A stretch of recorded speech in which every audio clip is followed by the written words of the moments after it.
마태복음 9장 9절에서 13절입니다. 신약성경 13쪽 정도에 기록되어져 있습니다. 교독하시고 마지막 13절을 함께 읽겠습니다. 제가 먼저 읽겠습니다.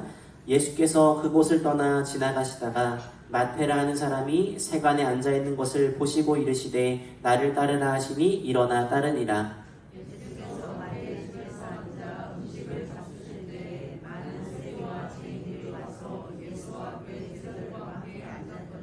바리새인들이 보고 그의 제자들에게 이르되 어찌하여 너희 선생은 세리와 죄인들과 함께 잡수시느냐.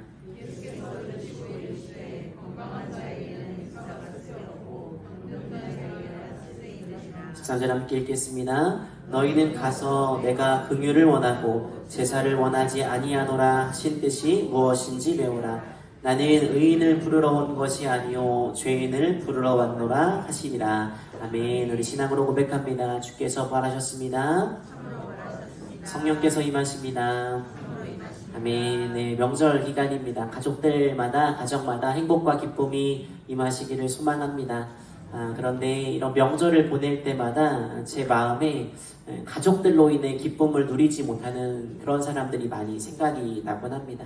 혹시 여러분 주변에 그런 이웃과 성도들이 계시다면 이 명절 기간 좀 긴 기간인데요. 좀 따뜻한 사랑을 좀 나누는 그런 명절이 되었으면 좋겠습니다.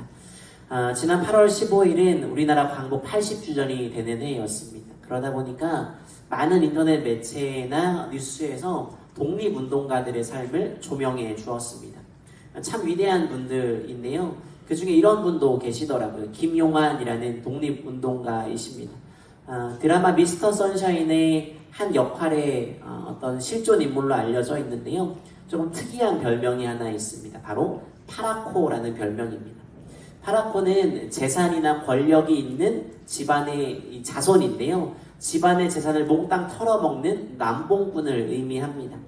김용환이 아주 남봉꾼 기질이 있는 파라코였다고 해요. 도박을 일삼았다라고 하죠. 지방망신을 시키는 그런 인물로 알려져 있었습니다. 그런데 시간이 지나 반전이 숨어 있었습니다. 파라코라고 집안의 재산을 거덜내버린 집안의 망신이라고 손가락질을 받았는데요. 실상 이 사람이 최선을 다해 독립운동에 임한 사람이었습니다. 파라코인 척하고 자기 집 재산을 독립운동에 이바지했던 거죠. 이 모든 사실이 알려지자 이 사람을 향한 경멸이 존경으로 바뀌게 됩니다.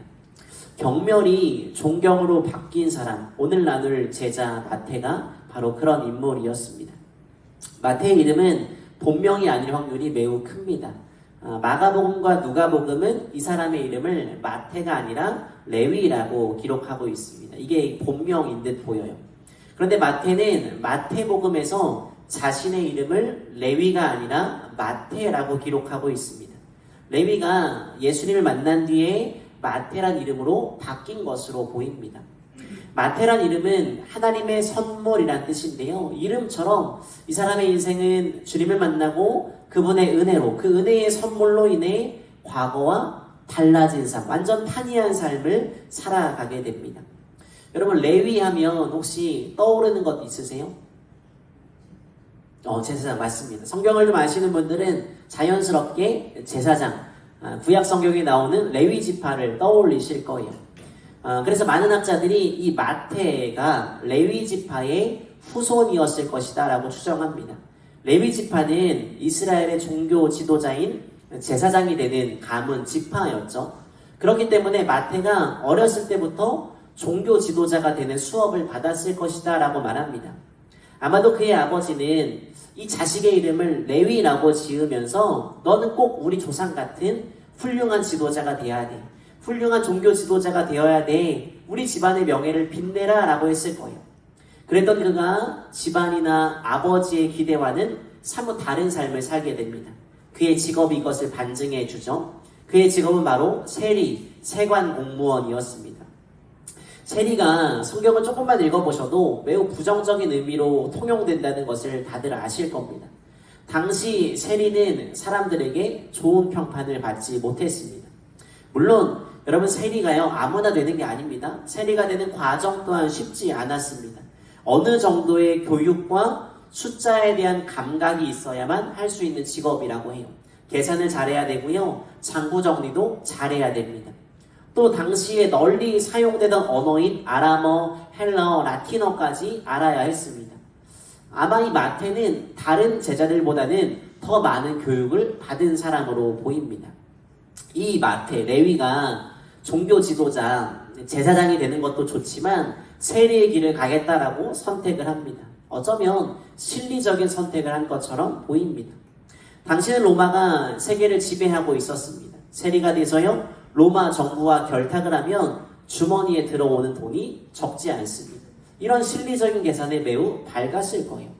아마 자라면서 돈 때문에 어려움을 겪었을 확률도 큽니다. 그런 사람들은 돈을 아주 소중히 여기며 자라게 되잖아요.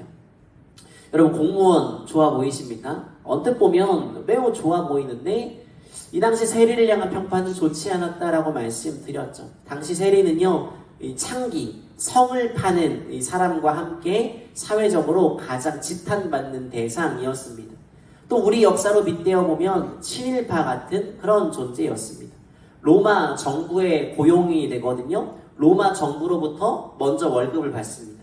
그리고 그들에게 자국민의 세금을 가져다가 바칩니다. 그러다 보니까 이스라엘 사람들의 눈에는 매국노처럼 보이는 거예요. 세리들은 주로 친로마적인 성향이었거든요. 그러다 보니까 이스라엘 사람들의 시선에는 이 압제자, 이 우리를 괴롭히는 로마의 편에 선 사람들처럼 보였다라는 거예요. 또 다른 이유가 있는데 당시 세리들이요, 어차피 욕먹을 거 돈이나 벌자라고 하면서 민중들을 대단히 많이 괴롭히고 착취했다라고 합니다. 성경에 나오는 또 다른 세리, 유명한 사람 있죠? 누구죠? 삭개오, 맞습니다. 삭개오가 주님을 만나고 회개하면서 이런 말을 합니다. 누가복음 19장 8절이요. 이 말씀을 유심히 보니까 삭개오에게 쌓여있는 부가 엄청 많았던 것으로 보여요. 부의 축적이 만만치 않았다라는 말입니다. 얼마 전에 본 뉴스에 이런 게 있어요. 일본에 있는 어떤 회사원이 회사 돈 1,300억을 횡령한 거예요. 이게 들통이 났답니다. 그래서 다 회수를 당했는데 반전이 있었어요. 그 돈으로 주식에 투자를 했던 거예요. 근데 아주 영민했던 사람인가 봅니다. 400억 정도의 수익을 남겼대요. 그리고 그 돈을 어딘가에 숨겨놨는데 밝혀지지 않고 있다고 합니다. 마태 역시도 엄청난 부를 쌓았을 거예요. 어떻게 추론해 볼 수 있냐면 마태가 가버나움이란 지역의 출신이거든요. 가버나움은 이스라엘의 북쪽에 위치하고 있습니다. 이 동네가 매우 묘한데요. 이스라엘의 수도인 예루살렘은 남쪽에 있습니다. 남쪽에서 북쪽으로 올라가려면 반드시 가버나움을 지나쳐야 돼요. 그리고 반대로 북쪽에서 예루살렘까지 내려오려면 반드시 가버나움을 거쳐야 합니다.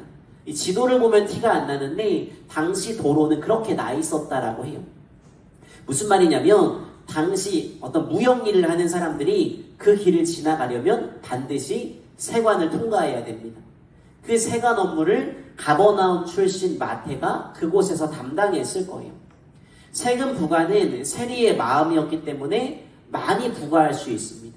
정해진 금액은 로마로 보내는 거예요. 나머지는 자기 주머니에 쏙 집어넣는 겁니다.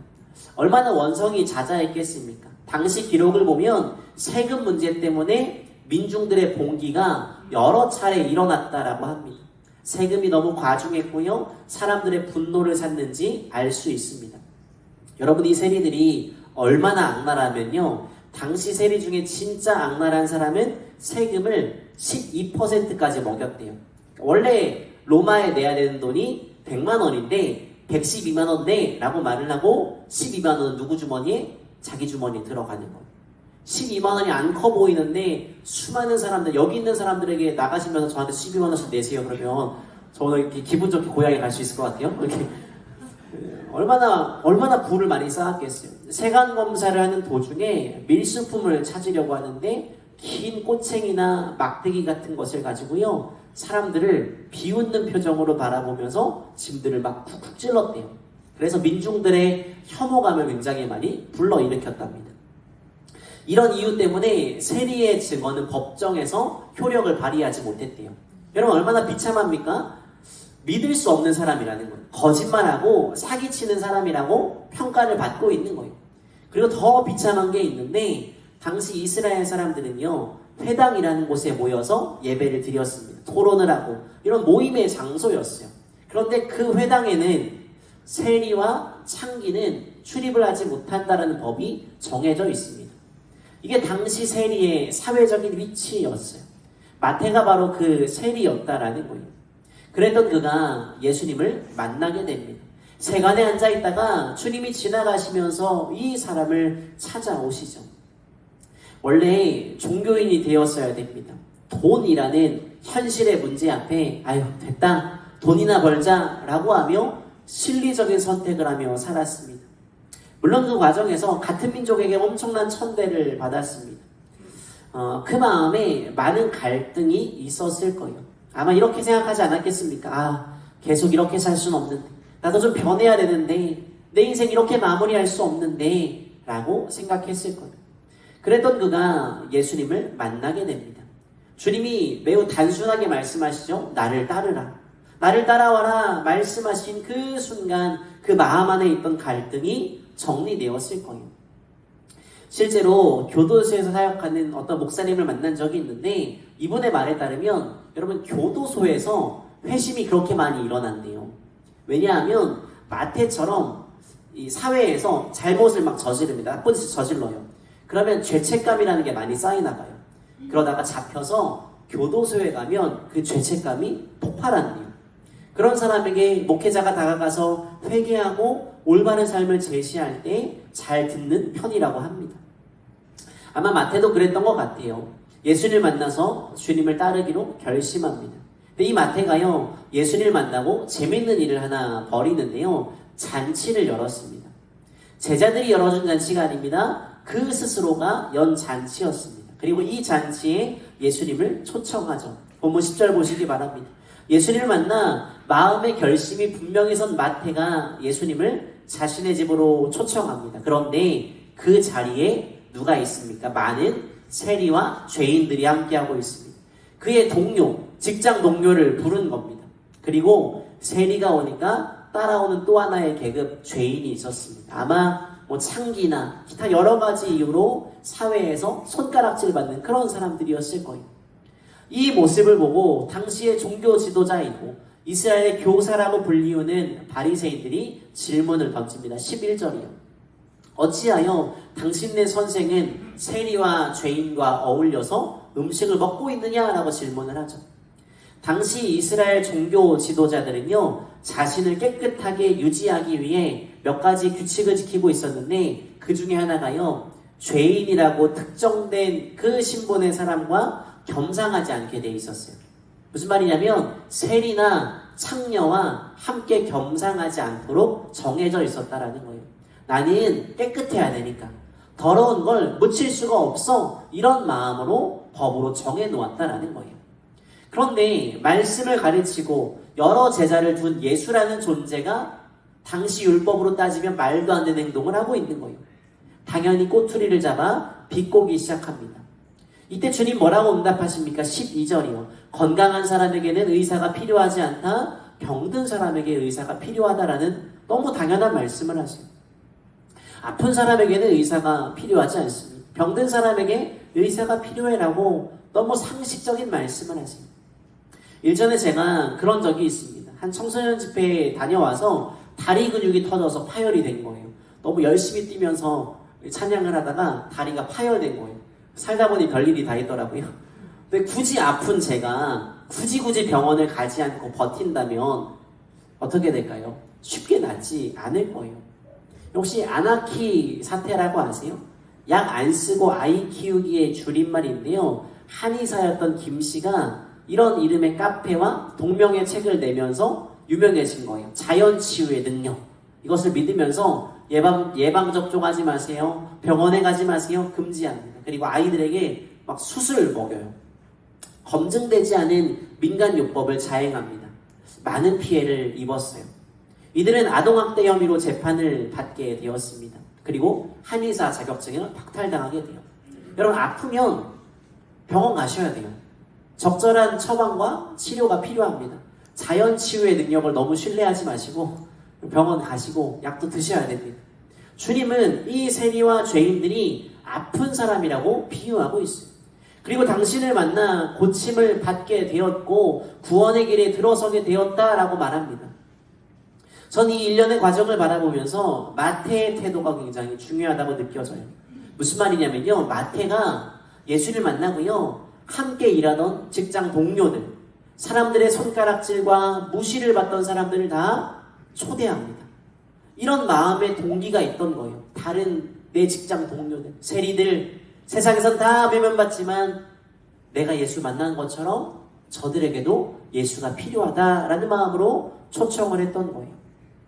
자기 자신에게 찾아온 기쁨, 그 정도로 그치는 것이 아니라 내 주변에 있는 누군가에게 이 기쁨을 나누는 거예요. 어떻게 할 수 있냐면 같은 사건을 기록한 다른 복음서를 보면 이 잔치를 연 이유가 예수를 위해서 열었다고 말해요. 예수님의 사역이 확장되는 일에 마태가 쓰임받고자 했다라는 거예요. 여러분, 성경에는 기록되어 있지 않은데요. 마태의 초청을 받은 자들 중에 예수 믿은 사람 반드시 나왔을 겁니다. 먼저 자기 자신이 더 이상 죄로 얼룩진 삶이 아니라 예수를 따르는 삶을 살겠다 결심합니다. 그리고 그 자리에서 선언하였을 거예요. 나 같은 죄인을 구원하신 주님의 사랑이 얼마나 큰지 함께 이 자리로 초대하는 자리였을 거예요. 그래서 어떤 목사님은 이렇게 표현을 합니다. 그리스도인의 인생은 잔치집이래요. 멋진 말 아닙니까? 그리스도인의 인생은 여러분 잔치집이에요. 여러분의 인생은 잔치집이십니까? 상갓집이십니까? 바라기는 잔치집이 되시길 바랍니다. 나를 구원하신 주님의 그 은혜에 대한 감격 때문에 기뻐하시고 행복을 누리시길 간절히 축복합니다. 과거를 청산하고 주님을 따라 살겠노라 다짐한 마태가요, 어떤 삶을 살았을까? 크게 두 가지만 나누도록 하겠습니다. 먼저 마태가 한 일 중에 가장 위대한 일은 분명합니다. 바로 우리가 알고 있는 성경 마태복음을 기록한 것. 신약 성경을 펼치자마자 가장 먼저 대하는 책, 이 책을 기록한 사람이 바로 마태입니다. 여기에 마태의 이름에 담긴 비밀이 드러나죠. 아까 말씀드린 것처럼 그의 본명은 레위였습니다. 근데 그런 스스로의 이름을 마태로 바꾸었습니다. 마태는 자기가 쓴 마태복음에 자기 이름을 레위가 아니라 마태라고 기록했습니다. 어쩌면 마태를 어릴 때부터 아는 사람은 여전히 그를 레위라고 불렀을지 모릅니다. 그러나 이제 자신은 하나님의 선물로 새롭게 태어난 인생입니다 라는 그 간증을 담아 마태복음을 기록하며 자기를 마태라고 칭하고 있는 거예요. 여러분, 사실 마태만큼 이 복음서를 기록하기에 능통한 사람이 없었을 겁니다. 종교 지도자, 제사장이 되기 위한 교육, 그리고 세리가 되기 위한 장부와 문서를 기록하고 정리한 일을 했겠죠. 본래 돈을 계산하던 그 펜에서 하나님을 기록하는 펜으로 바뀌게 되었습니다. 전 이게 하나님의 섭리이고 하나님의 뜻이라고 믿습니다. 그렇게 마태복음을 기록하고 예수님을 소개하던 마태가 교회 역사, 기독교 전승에 따르면 맨 처음에는 이스라엘 땅에 머물면서 복음을 전했대요. 그러다가 인생 말년이 되니까 에디오피아까지 가게 됩니다. 거기에서 복음을 전했다고 해요. 그러다가 에디오피아에서 복음을 전하고 돌아오는 길에 창에 맞아 순교한 것으로 전해지고 있습니다. 우리가 마태의 삶을 간단하게 추적해 보았는데요. 우리가 마태를 통해 깨달아야 될 것, 도전받아야 될 것은 무엇일까요? 첫 번째는요, 기쁨을 나누는 사람이 되어야 합니다. 여러분, 기쁨을 나누는 사람이 되시길 바랍니다. 예수님을 만난 뒤에 이 사람이 잔치를 열어요. 예수님과 제자들을 대접하기 위함이었습니다. 그리고 그 자리에 자신의 동료들, 사람들에게 배척받던 세리와 죄인들을 함께 불러 모읍니다. 나만이 이 감격을 누릴 수 없기에 그 기쁨을 소개하는 사람이 되었어요. 여러분, 여러분에게 예수님은 소개하고 자랑할 기쁨이 되고 계십니까? 우리가 그렇잖아요. 자랑할 일이 생기면요, 어떻게 해서든 티를 냅니다. 요즘에 SNS가 가진 가장 큰 기능 중에 하나죠. 무엇을 먹었고 어딜 갔고 무슨 일이 있었는지 상세하게 올립니다. 여러분, 생각해 보세요. 수험생들이 대학을 합격하면 부모님들이 친구에게 전화를 겁니다. 무슨 일 있어? 아니 그냥 우리 애가 해준 것도 없는데 그냥 합격했지 뭐야. 이래요. 그러다가 자녀가 취업에 성공하기로 하면 또 전화를 합니다. 아니 뭐 대학 다닐 때 뭐 그냥 노는 것 같았는데 뭐 그냥 알아서 취업 툭툭툭 하대. 이래요. 삶이 이렇다라는 거예요. 그럼 여러분, 여러분의 생명을 구원하시고 죄인된 우리에게 구원의 길을 활짝 열어주신 주님에 대해서 자랑하고 그 감격을 나누고 계십니까? 여러분, 여러분에게, 저와 여러분에게 참된 믿음이 생겨 우리를 구원하신 예수님이 믿어지고요. 그 기쁨과 감격을 나누는 사람이 될 수 있기를 주의 이름으로 간절히 축복합니다. 아멘. 두 번째는요, 내 경험을 무시하지 말아야 합니다. 좀 어려운 말인데요. 이걸 신학적 용어로 은사적 헌신이라고 해요. 은사적 헌신. 어려운 말입니다. 쉽게 풀어 무슨 말이냐면 마태는 본래 나쁜 일을 하는 사람이었어요. 펜과 그가 쓴 글로 다른 사람을 아프게 했죠. 과중한 세금을 부과했을 겁니다. 그가 받은 많은 교육은 옳지 못하게 쓰였습니다. 그런데 주님을 만나고 나니까 그 모든 것이 옳은 방향으로 조정되었다라는 거예요. 마태복음을 기록하게 되었습니다. 여러분, 우리가 삶을 살면서 만나는 수많은 경험들이 있어요. 그 경험들은 다 무의미한 게 아니라 유의미한 거라는 거예요. 세리로 살면서 장부를 꼼꼼하게 기록했습니다. 그 마태가요, 예수님의 생애를요, 꼼꼼하게 낱낱이 기록하게 됩니다. 특히 마태복음을 잘 읽어보시면 예수님 말씀하신 것 중에 돈에 관한 내용들이 많이 기재되어져 있어요. 예를 들면 빚을 탕감하는 비유나 가이사이 로마 황제에게 세금을 바치는 것이 옳으냐, 이런 돈에 관련된 내용이 마태복음에 상세히 기록되어져 있습니다. 알렉산더 화이트라는 유명한 신학자가 있습니다. 이 사람이 이렇게 말했어요. 마태가 예수님을 따라 나서면서 그의 과거 직업, 세리라는 그 직업으로부터 그의 펜과 잉크를 가져왔다라고 말했어요. 말하자면 예수님을 만난 뒤에 내가 경험한 모든 것, 그러니까 재물이나 재능이나 지식이나 건강이나 경험 같은 것들이 새로운 차원에서 거룩하게 쓰임받을 수 있다라는 거예요. 범키라는 가수가 있습니다. 젊은 친구들은 알 텐데요. 힙합이나 랩을 하는 가수이거든요. 근래에는 유명한 찬양팀과 같이 협업을 했어요. 이 사람이 결혼을 한 뒤에 부부싸움을 진짜 많이 했대요.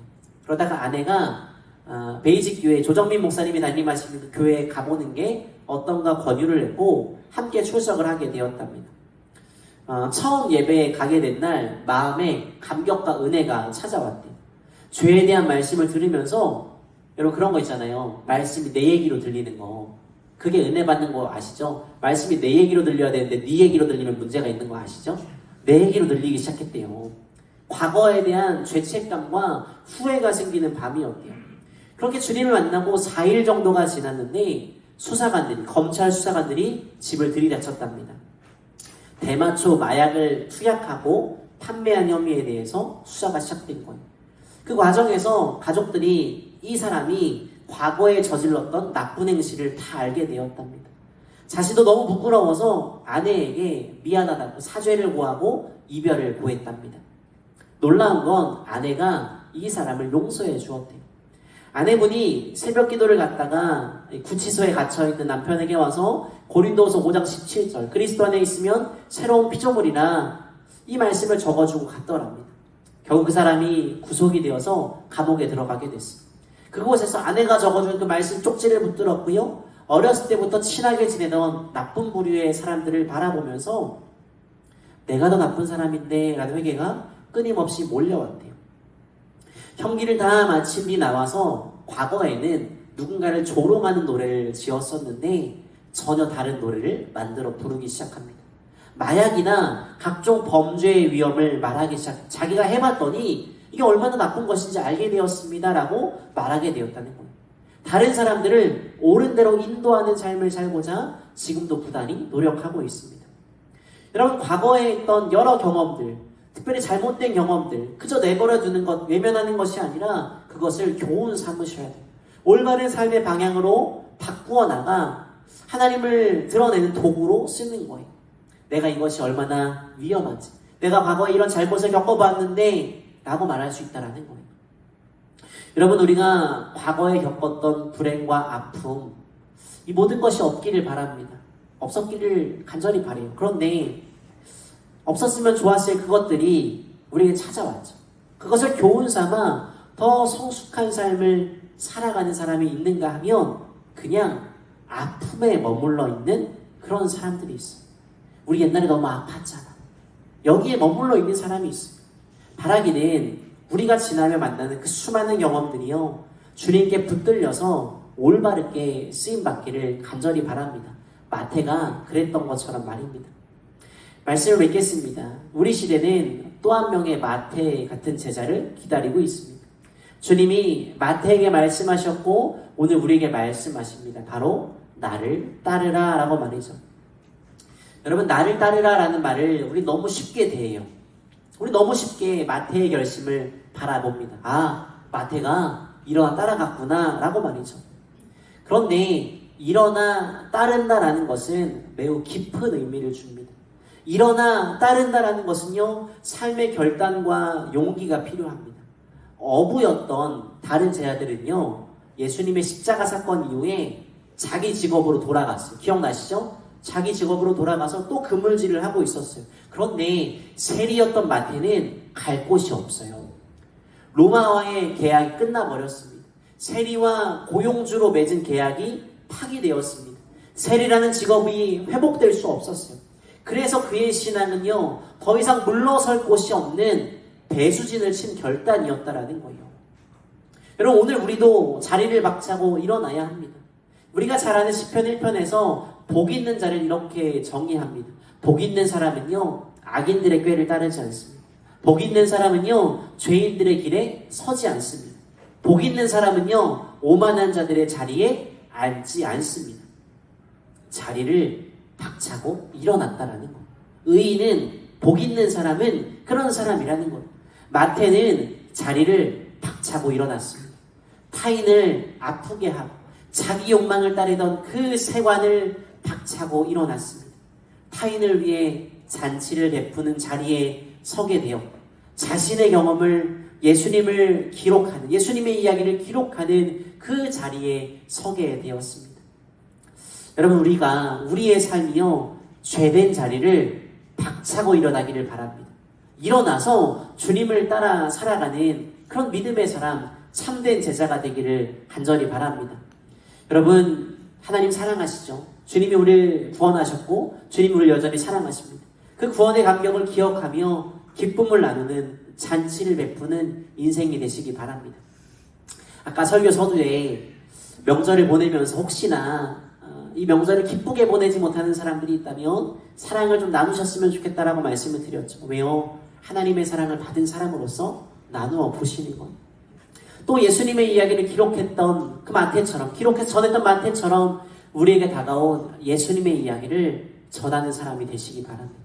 우리가 겪었던 수많은 경험들이 헛되지 않음을 기억하고, 여러분, 삶의 자리에서 주님을 잘 드러내며 살아가는 참된 제자가 되시기를 주의 이름으로 간절히 축복합니다. 함께 찬양하며 기도하겠습니다.